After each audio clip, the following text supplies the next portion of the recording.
Hello friends. आज हम लोग क्लास 10 ज्योग्राफी का एक चैप्टर पढ़ रहे हैं जिसका नाम है रिसोर्सेज एंड डेवलपमेंट। दोस्तों, रिसोर्सेज एंड डेवलपमेंट, ऐसे रिसोर्सेज होता क्या है? सबसे पहली चीज होती है कि रिसोर्सेज संसाधन। संसाधन होते क्या है?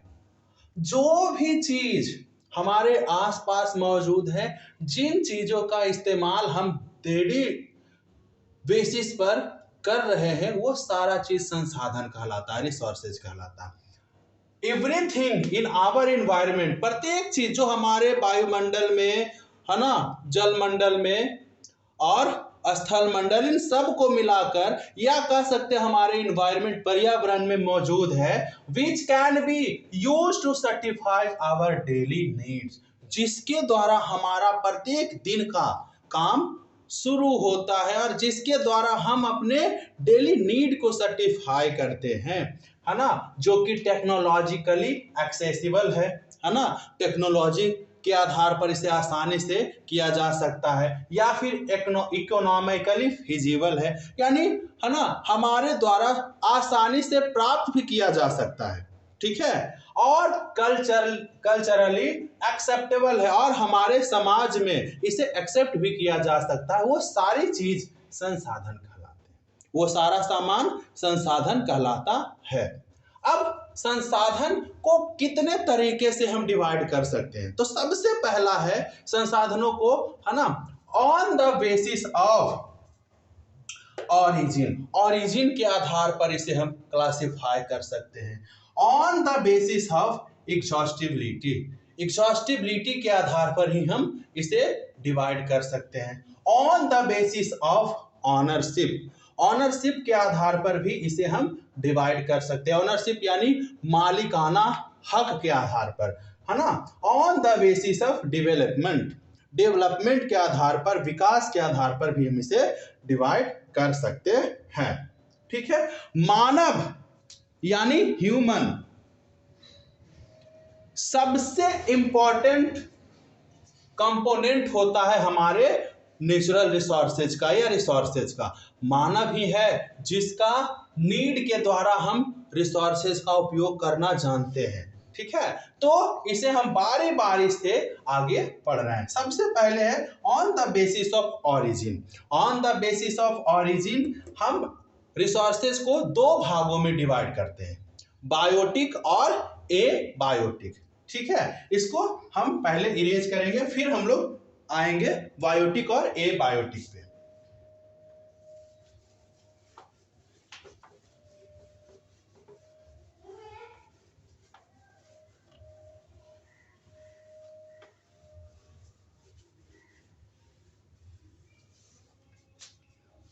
क्या है?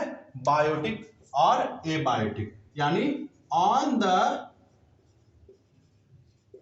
Basis of origin biotic, biotic, है ना, बायोटिक। क्या लिखेंगे? क्या लिखेंगे बायोटिक में? Biotic resources,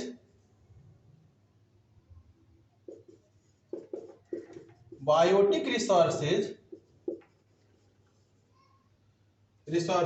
are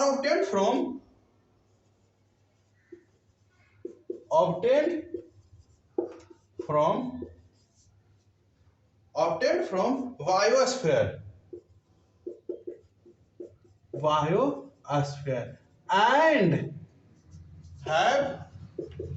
and have biosphere and have life.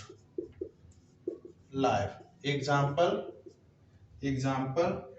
human being,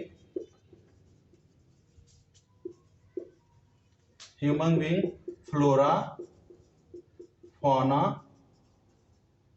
livestock, etc. ये सब क्या है? हमारा बायोटिक रिसोर्सेज। नेक्स्ट है abiotic resources. Abiotic resources कहते हैं all those which all those things which are composed of non-living, which are composed of non living, जो non living के द्वारा है ना रिसोर्सेज उत्पन्न किए जाते हैं, है ना। नॉन लिविंग के द्वारा जो रिसोर्सेज उत्पन्न किए जाते हैं वह क्या है, एबायोटिक रिसोर्सेज कहलाता है।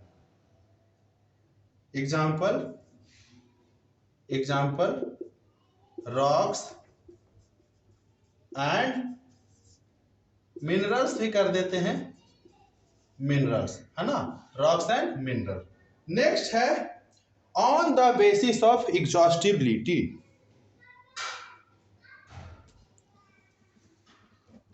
नेक्स्ट है on the basis of exhaustibility. इसको मिटाते हैं, इसको लिख लीजिएगा आप लोग, on the basis of exhaustibility.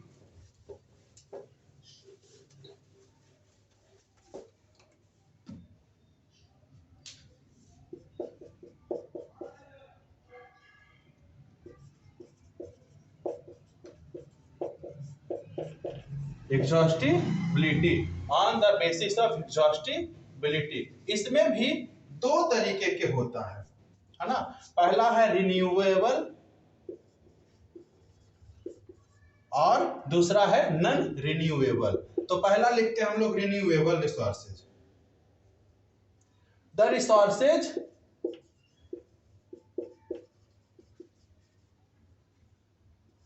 which can be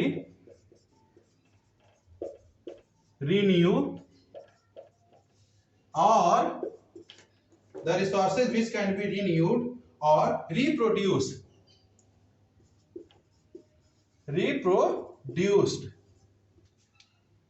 by physical,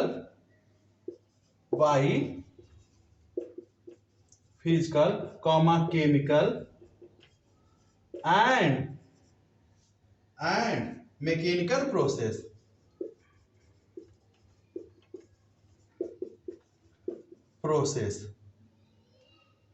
are known as renewable, are known as renewable resources, renewable resources। Example water, comma solar energy, water comma solar energy comma wind energy etc, ये सब renewable resources है। दूसरा आता है हमारा non renewable resources. Non renewable resources, non renewable resources किसको कहते हैं, तो जो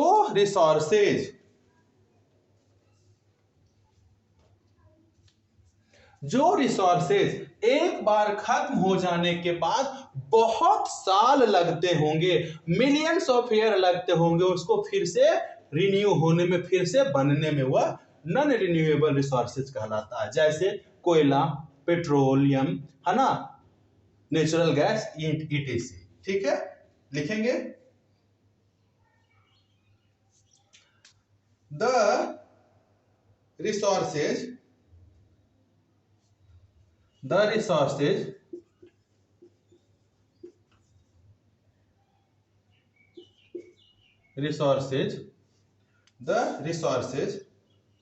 who take long, which take longer time to renew,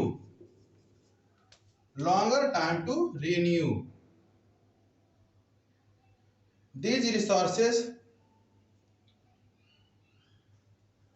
renew or formation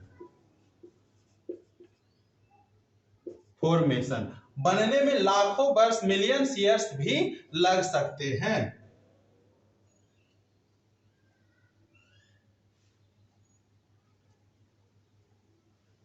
some of the resources are कौन, coal, petroleum, natural gas, minerals, etc.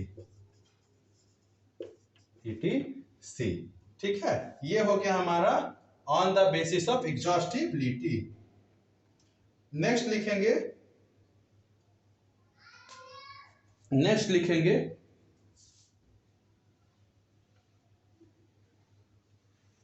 On the basis of, next लिखेंगे on the basis of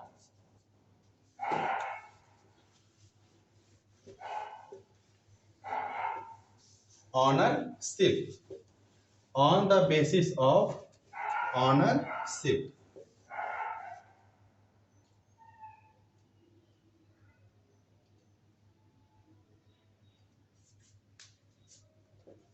On the basis of ownership, on the basis of ownership 4 part में divide करेंगे, है ना। पहला है individual,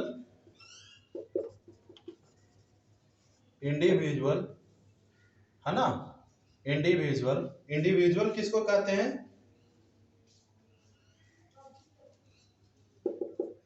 these resources are owned by one person or individual।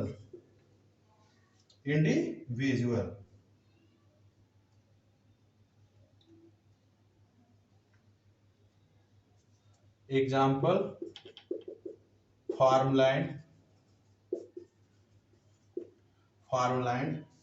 Comma ponds, water well, etc, है ना। ये individual कोई एक प्रॉपर एक आदमी का होता है, जैसे कोई खेत है तो किसी एक ही आदमी का होगा, है ना। तालाब है एक आदमी का होगा, कुआं है किसी एक आदमी का। हालांकि होता है कम्युनिटी भी होता है, लेकिन ये सब इंडिविजुअल के तौर पर हम लोग ले रहे हैं। ठीक है। दूसरा है community,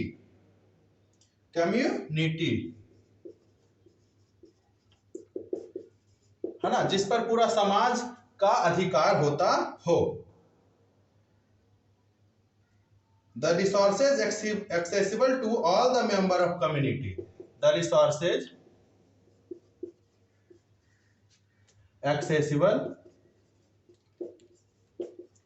to all the members of the community,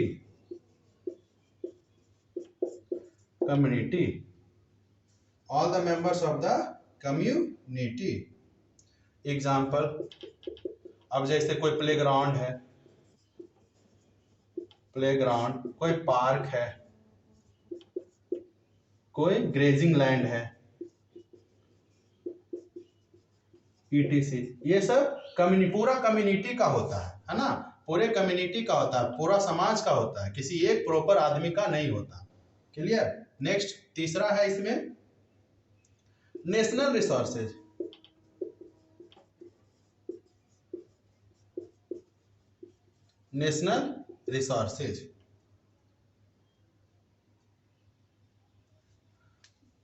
these resources are owned by the nation,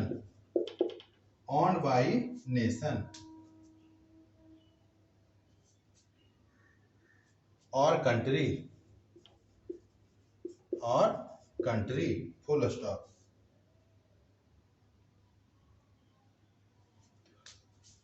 minerals, example में क्या लेंगे, mineral, forest, river, minerals, forest, rivers,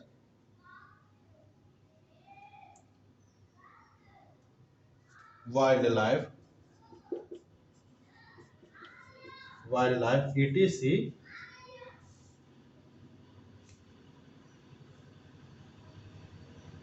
etc. and ocean, oceanic boundary up to 12 nautical mile, up to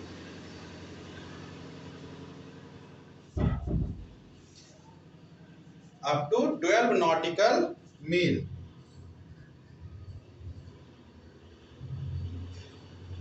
यानी लगभग लगभग 22.2 kilometre area तक का boundary जो होता है, जो देश से सटा हुआ होता है ना, ओशियनिक बाउंड्री, वह भी नेशनल बाउंड्री कहलाता है, वह भी नेशनल बाउंड्री कहलाता है ना। इसमें क्या क्या आ जाता है? इसमें road,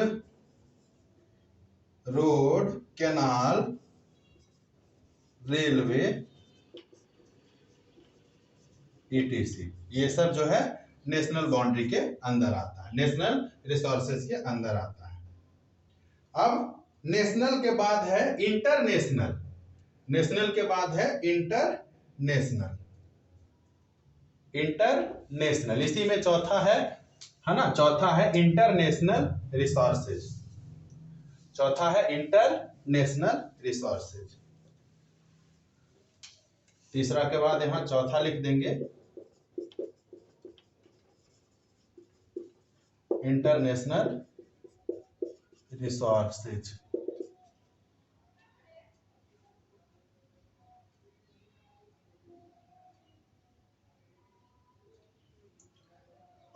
These resources are regulated by international, these resources are regulated by international institutions, या कह सकते हो ऑर्गेनाइजेशंस, ऑर्गेनाइजेशंस है ना। These resources are owned by है ना इंटरनेशनल इंस्टीट्यूशन या organisations.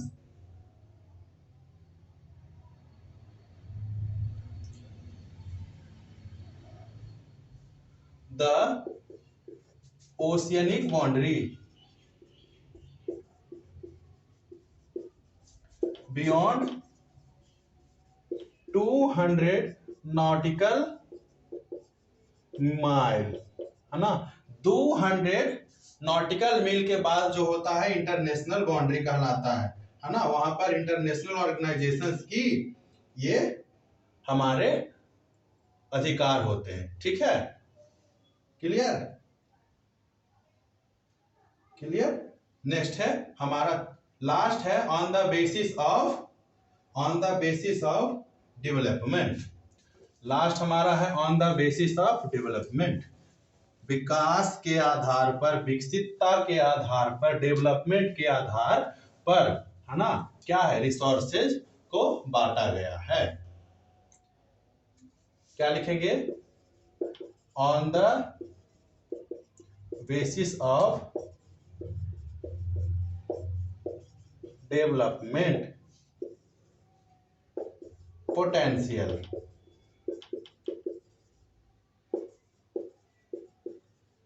resources, potential resources, on the basis of development potential resources, ठीक है।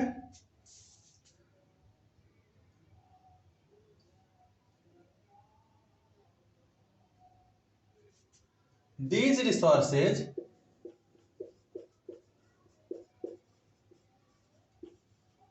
are found in the region. These resources are found in the region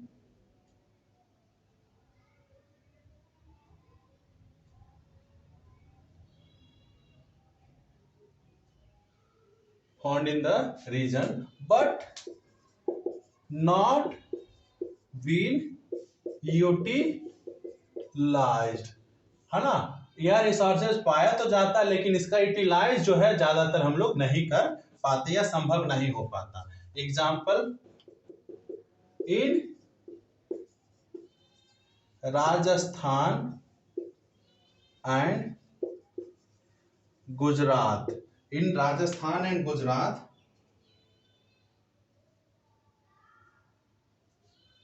in Rajasthan and Gujarat we have enormous facility to produce solar and wind energy,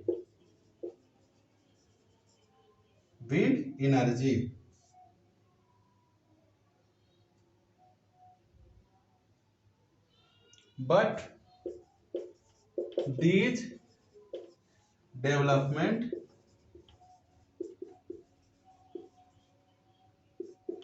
did not occurs। दूसरा है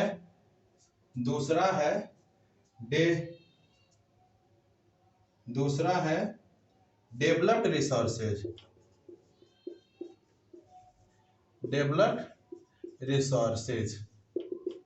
developed resources किसको कहते हैं?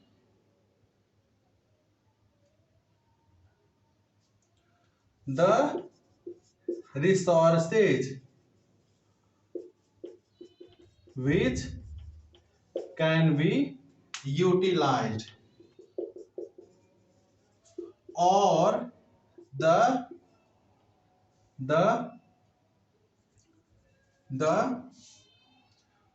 है ना, क्या कह सकते हैं इसको, यूटिलाइज किया जा सकता है।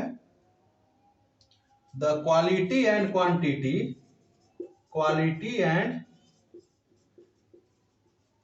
Quantity of the resources found in the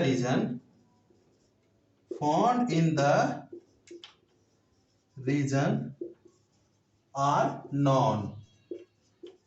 जहां पर ये रिसोर्सेज पाया जाता है, जितना अमाउंट में यह पाया गया है वह सारा हमें पता है, नॉन है ना। ठीक है, ये डेवलप्ड रिसोर्सेज कहलाता है।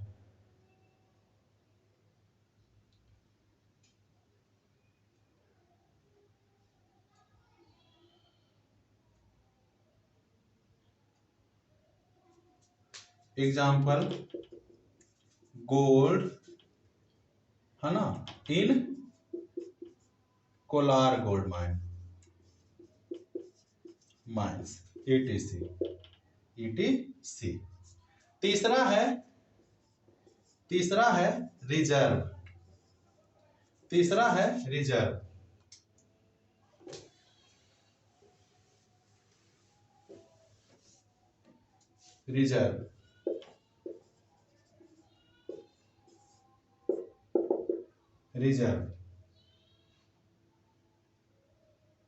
आरक्षित।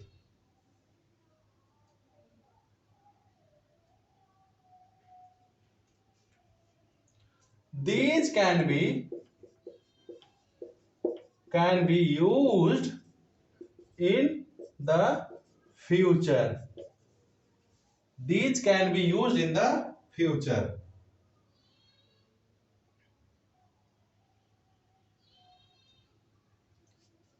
By different